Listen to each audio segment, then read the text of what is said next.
Many blessings, my loves. How are you all doing? Wow, we are on the build up to this lunar eclipse, which is happening on Friday. And wow, like the energies have been, whew. I imagine you're all feeling it to some degree, and how are we journeying with these energies as we're building up to this lunar eclipse? Yeah, just wanting to send you all my love. And yeah, I'm really excited to share with you some of my musings for this lunar eclipse, full moon, blood moon, which is coming up. So yeah, I'm going to dive straight in and going to share a screen with you all. So the Strength Tarot card. So the lunar eclipse that's happening on the 14th of March at 6:54 in the GMT time zone.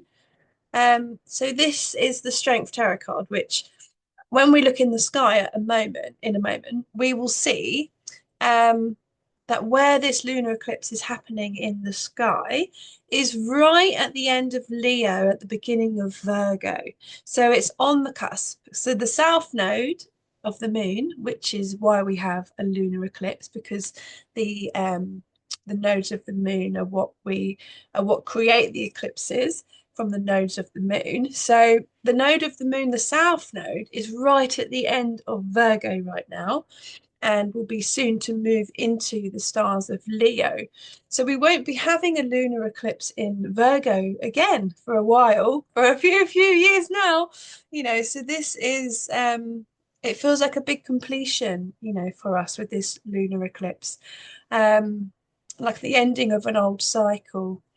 And yes, so this cusp in the sky reminds me of the strength card in the tarot because you've got the end of the lion and the beginning of the priestess, Virgo. So you can see these two cards to come, this card, the strength card, really embodies this place in the sky.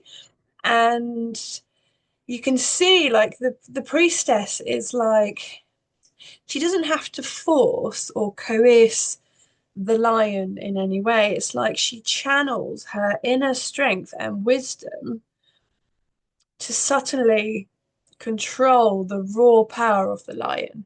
So, the energy of the lion, its raw kind of animal instinct, like there's a lot of power there, right? And what the priestess does, what she is full of wisdom, that she knows the way to channel that raw power in positive ways.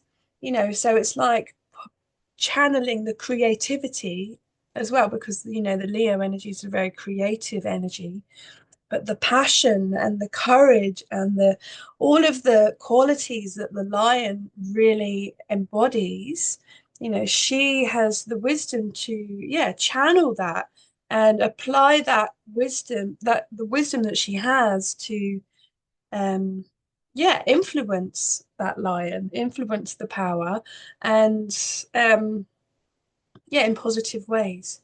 So yeah, you can see by the picture, like she's wearing a white gown, so really looks like Virgo to me, and with the flowers in her hair, like the symbol of the garden and beauty and all the flowers. And she has the infinity symbol over her head as well. And yeah, like the number of infinity, or that infinity symbol, was like the infinite potential and wisdom that she holds. It's like, because that great power of the lion, when it's in its raw, untamed kind of wildness, it can eat you, it can destroy you, it can tear down things, and that's like that raw primal energy which we all have. And it's like, this is like the energy of, yeah, the maturation of the energy as it comes into, you know the Virgo energy is about cultivating the creativity, isn't it? So when we look at Virgo as a season, it really is about the time of, you know, growing the crops, harvesting the crops, like getting the medicine from all the different plants and the herbs, so she knows how to channel the creativity in a way that, can bring her more power, her more abundance, her more strength, so it's like, And it takes a lot of strength and wisdom to be able to harness this energy in a positive way, right? So, yeah, I wanted to share that at the beginning because I feel like a lot of the things that could be coming up around this full moon lunar eclipse, they could be connected to this kind of the wild, untamed energy and how, we could have a struggle with, our raw emotions and our raw creative power and how, this is also karmic with our South Node. So, yeah. So I'm going to stop sharing that one now and let's go and jump in the sky. Let's go fly off to the sky and we can talk about, yeah. So as we can see, this is Stellarium Web. So I guess most of you know, if you're on this channel, that I use astronomy as my astrology. I am a studier of the stars and the sky as they really are. Um, yeah, so you can see this is today, I think. Let me just, yep. So today, this is the 12th. I'm recording this, and you can see the sun is inside the constellation Pisces now, it's just at the doorway with Saturn. So yeah, there's an element of seriousness in the air at the moment. Yeah, so this full moon that we'll be having on Friday will be in opposition to Saturn as well. So lots of stuff coming up around the control or the limitations of, perhaps feeling restricted around our creativity. Energies coming up around the patriarchy or the father figure, different things that are being illuminated with the Saturn energy at this time. And you can see as well, we've got Neptune is in Pisces. And we've got Venus in Pisces, who's just gone retrograde, and Mercury will be going retrograde the day after the full moon lunar eclipse. So Mercury has got a piece in this puzzle as well. So there's a lot of energy in Pisces at the moment, as you can see. So we will definitely be feeling the Piscean abyss kind of energy. And this can kind of bring up, with the Sun and Saturn, it can bring, quite a depressive energy, even like a sadness or feelings of dissociation or isolating ourselves from, the world and especially with the energy of Pisces, it can take us really into like the addictions and the lostness feelings of like having to escape from things because things might feel quite hard or challenging with the sun with Saturn. So just to be mindful of that, that all of this stuff that's coming up, it is the South Node is karmic. It's yeah, connected to our karmic past, and in opposition to Saturn, it could be bringing a lot of these, this karmic past up to the surface. We know that Saturn is connected to karma and time, so that this the lunar eclipse, it brings like, so the energy of the moon will be, well, it will be turning like a red color, which it brings like quite an eerie feeling to it. It brings like it takes us into the shadow, basically. Like I feel like when we are in the lunar eclipse energy, especially with this south node, it's taking us into the shadows and this the past that we maybe bring. It must be maybe confronting these karmic pasts that are coming up to the surface for us to yeah, work through and to illuminate. So yeah, so we can see we've got Uranus right on this cusp here of coming into Taurus. We've still got Jupiter in Taurus. Mars is in Gemini and he's moving forwards now. And yeah, so this is the moon today as I'm speaking, next to Regulus, the heart of the lion. Um, yeah, so I'm thinking let's just go to the time of the full moon so we can see um, where it is in the sky. So the 14th of March and the time is 06:54. That's GMT time zone. So you're welcome to look up your time at timeanddate.com. So you can find out the exact time for you. So you can see even on Stellarium, they've coloured it a beautiful reddy hue, um, also known as the blood moon. So yeah, look at this. It's right in. So the last star of Leo, and you can see is Denebola, so the tail of the lion.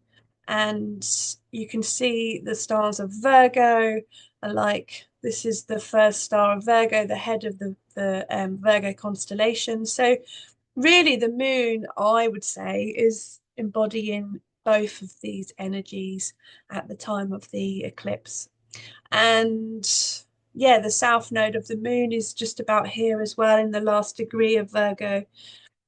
So yeah, these two energies are entwined, and yes, feels very much about the strength card in the tarot. So yeah, look into that, what the strength tarot card could represent to you. I feel like it's going to be coming up for all of us in different ways, depending on, what house it's going to be hitting for us, what planets we might have here, so we all have our own experience of it. And now the sun is with Saturn and moving into Pisces, there could be a lot of sensitivity around. We could be feeling extra kind of reactive and get triggered more easily. So just to be aware that everyone's having their own experience of these energies. Um, and if we are feeling more sensitive, to just be conscious to take care, to really slow down, to take time out if we need, to not overexert ourselves.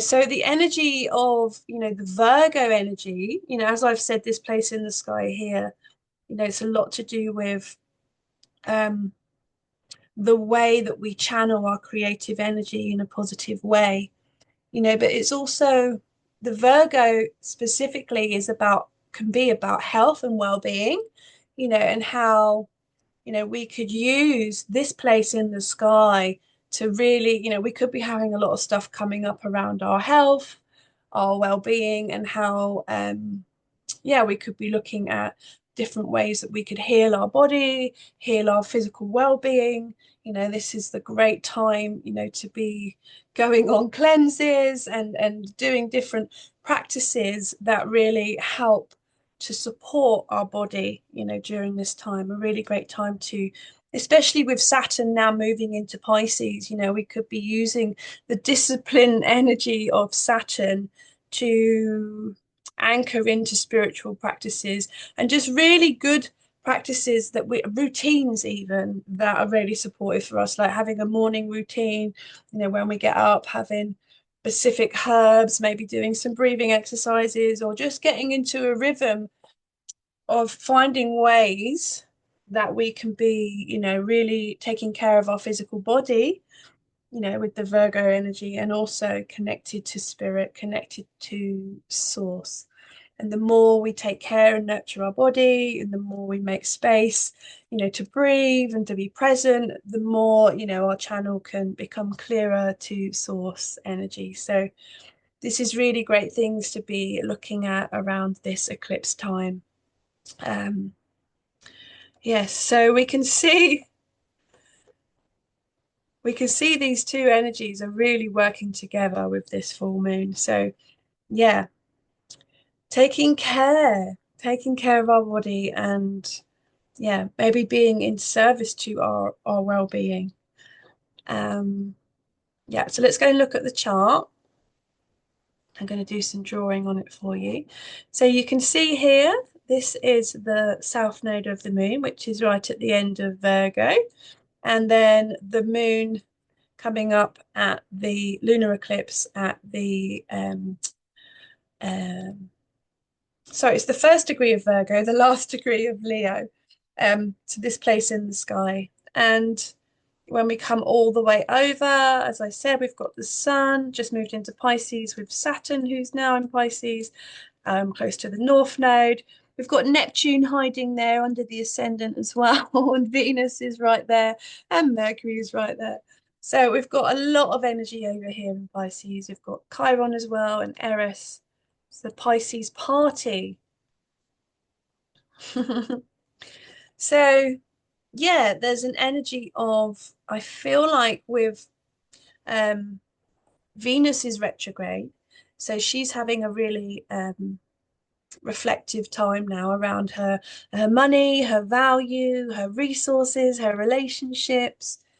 So when she's in the waters of Pisces, I feel like she reminds me kind of Aphrodite, or the mermaid kind of energy. She's searching in the ocean for this precious jewel or this precious pearl that is her inner self, that's a part of her that she's reclaiming, and so her star point will be in the last quarter moon on the 22nd, which I will look into that chart in a moment with you.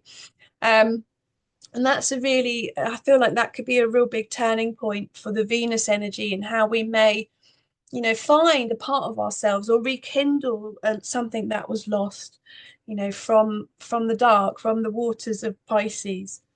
And so Mercury going retrograde the day after this full moon as well. So I feel like, this is connected because Venus is with Mercury at the time of the full moon. So um, interestingly, Mars, we'll go over to Mars. Mars is in Gemini, who's now moving forwards after his retrograde and is making a sextile to this full moon. And so I feel like this energy of Mars can be like that raw, primal, passionate energy, right? That drive. So, with Mars in sextile to the South Node and the Moon, this is like raw emotions or raw power, raw energy, raw life force, and our feelings, and how we deeply in our inner world feel about things. So Mars is in the constellation of Gemini, is really about how we're communicating our words that we're sharing, and so there's an energy of, like I was saying about the priestess channeling her strength to not even tame the lion, but channel the lion energy and the raw primal energy, which is in sextile to Mars. It's about how we communicate, and how we choose our words and having strength to kind of, take some breaths and really center ourselves before we communicate, to find ways to communicate, from our heart. And that is true strength, because we can all react when we're triggered. We could be like, rah! and kind of like share from a place that is raw and wild and untamed and sometimes destructive, right? But then the wisdom of the priestess is helping us to channel that life force energy in a way that is beneficial, you know? So yeah, I feel like there's a his Mars is bringing some action like that's orientated towards our karma as well with the South Node. And perhaps he's driving us to confront these karmic issues. So there's also some life force and some passion that's really channeling us into this. It's saying, come on, let's give the past a bit of energy. let's stir up some of these old, the hidden things. And with Venus in retrograde in Pisces as well, those hidden things could become jewels. It could become treasure that, once we've done all this digging around and we've got to the bottom of, this pain or this trauma or this past lives and all of the shadows connected to Virgo, the servitude, the self-sacrifice, the overgiving, all of these parts, I feel like with this full moon, is like there has to be like a culmination or a completion of an old part of us that it's like, okay, we're going to choose to communicate Mars in Taurus in a way that it kind of like it kind of can overcome these past traumas by communicating in a way that is different, And so Mars is also making a sextile to Uranus. So um it's like speaking with passion, but in a maybe revolutionary way, in a way that is kind of inspiring and maybe saying things that people don't expect, but in a way that kind of brings evolution, So Uranus is also in sextile to the Sun and Saturn, who, you know, I'm just going to rub it out so we can see where I'm going. Um, Trying to do one thing at a time. Yeah, so you can see that Uranus, who is at 0 degrees of Taurus, is making a sextile to Saturn and the Sun and the North Node. So this energy is very like, it can bring a lot of inspiration, I feel, with Uranus here in this um, sextile to Saturn. It could bring a lot of personal breakthroughs, I feel. Maybe some unexpected shifts and maybe like flashes of insights even, of like, because Uranus can bring like this lightning bolt of awareness.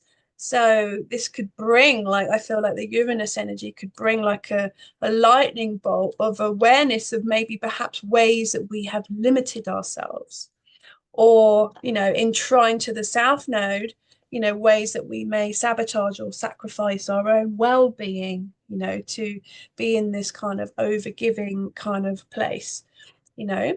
And Uranus, there's a grand trine with Urania, beautiful asteroid, who's all connected to astronomy and astrology. I've got this newfound love for her recently.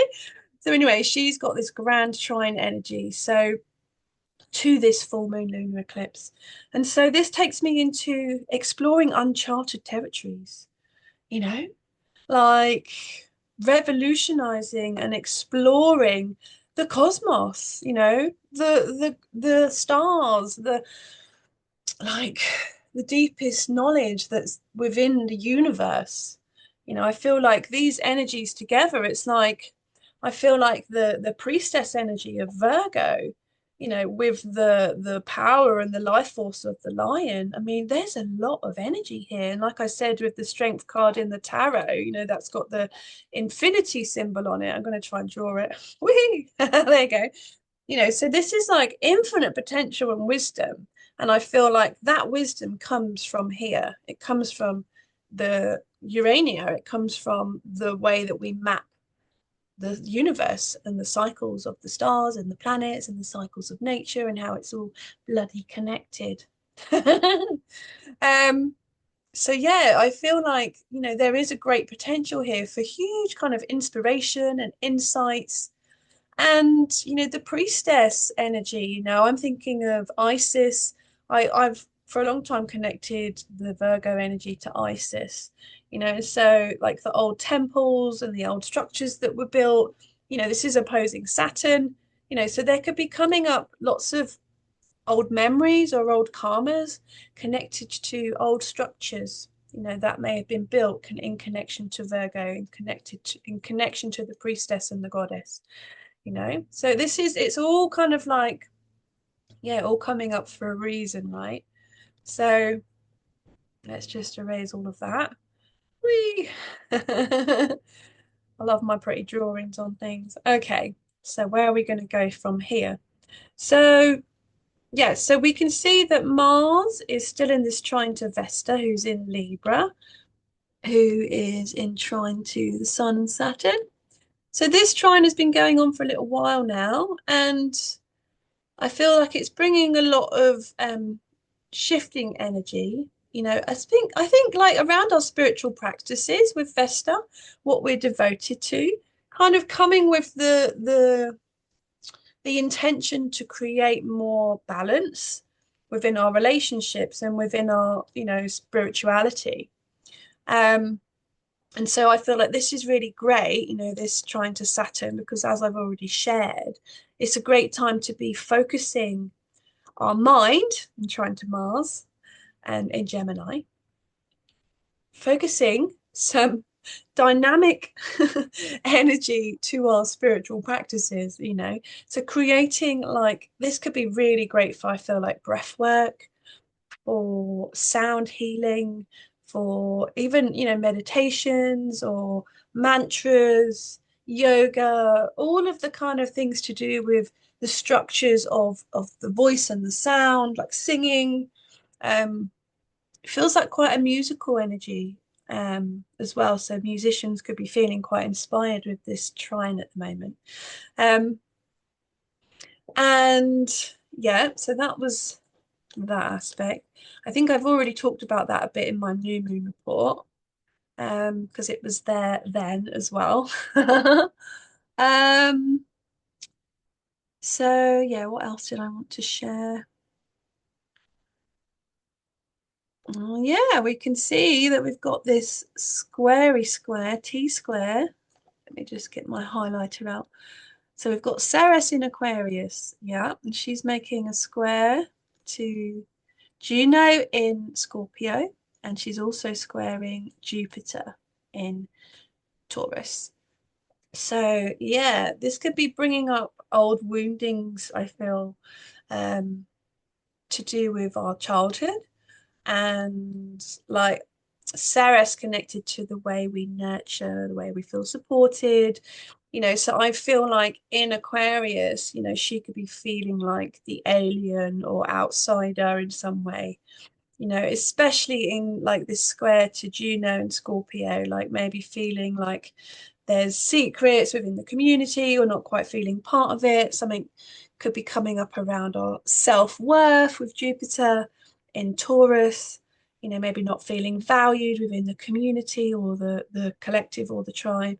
Trying to find our support for our creativity, supporting our finances. Um, and looking at the things that may be hidden under the surface, to do with our commitments and the abundance that we're calling in. Um, yeah, so those are those things. Anything else I wanted to share? I think I'm going to go over to the last quarter moon in Sagittarius now. So you can see the last quarter moon in Sagittarius is at the galactic center and it's on the 22nd. And this is also Venus's star point. So this is when Venus is in Cazimi with the sun, and Neptune is there as well. So let's just quickly go over to Stellarium so I can show you that.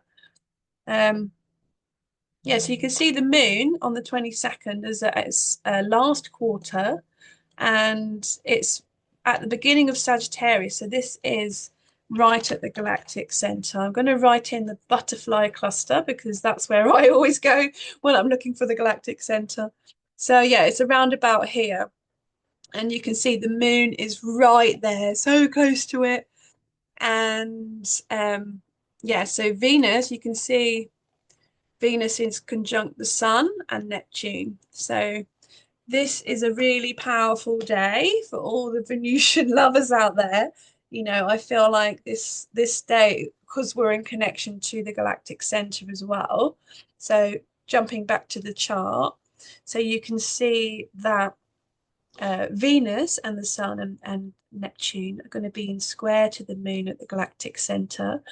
And there's always a square at the last quarter moon or the first quarter moon because that's just the degrees that we're at. And but it brings a tension, it brings there's like a tension, but tension can also be great, it's tension can be transformative, and it's sometimes a challenge to take us like to help us break through, so there could be, I feel, around the 22nd, which is just after our equinox as well. So the equinox is the time of equal balance, so it's equal day and equal night, equal light and equal dark, so around the portal of the equinox, we're going to be looking at the balance of the light and the dark within us, and then I feel as well with this grand trine that's been going on with Mars, Mars is going to be in trine to Venus at the time of her star point. Oh, so nice. Who's in trine to Vesta in Libra. So this is all about balancing the masculine, Mars, and Venus, with Vesta, with that balance, with that sacred flame to really kind of create more unity, harmony, harmony, and bliss within our relationships. So yeah, it feels like a really powerful time around the 22nd to be channeling into the energy of the galactic center through that black hole at the center of our Milky Way galaxy. And yeah, like also I wanted to talk as well because Urania is conjoined with Pluto at that time, that asteroid that I'm in love with at the moment. So we can see that she's right next to Pluto at this last degree of Sagittarius and Capricorn. Such a powerful place in the sky, you know, and so she's in a square aspect with Pluto to Chiron and Eris. You know, so this feels quite challenging as well, these energies. It's like really looking at our collective wounds. Eris can bring an element of discord and chaos, but bringing up to the surface that which we might not want to look at, you know. So Pluto wants change, wants transformation, wants us to connect to our soul. Urania wants us to map the cosmos and how everything is connected to a greater cycle. You know, so this is about of like breaking out, breaking through, change of our wounds, change of our old patterns. And that's actually in a T square to Mars, I've just seen here as well. So you know, Mars is bringing quite a challenge, I feel like, and he will be coming into exact opposition again with Pluto. Um, yeah, let's have a look at the solar eclipse. I'm not quite sure when that will be. I have to look up a later chart. It must be in the next cycle, actually. So you can see